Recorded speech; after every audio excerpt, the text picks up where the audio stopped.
history of Yorkshire dialect? It's Germanic, and it comes primarily from the language of the Angles, who came from North Germany, and they settled an empire, obviously Anglia, East Anglia, plus two in the north. Northumbria, north of the Humber, and Mercia to the west of the River Wharfe. And that later became the three ridings: North Riding, East Riding, West Riding, this side of the Wharfe. It is Germanic. And then, of course, the Vikings came, and the Scandinavian countries, their languages are Germanic as well. And when the French came, 1066 and all that, and they were speaking French at the court in London, they didn't really communicate with the peasants up north. There's very little influence from the Romance languages, from French, Latin, on Yorkshire dialect. Very few words. Buffet is one, but then it has a different meaning. Buffet in French is a sideboard. Of course, in Yorkshire, it's a small stool. And how come it was associated with the working classes? Well, everybody, I suspect, initially would speak their own dialect. And then those who got educated, education does not encourage dialect.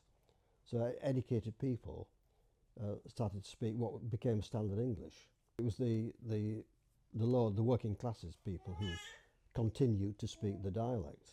And this was one of the criticisms of that it's a language of common people, of villains and so on, not nice people.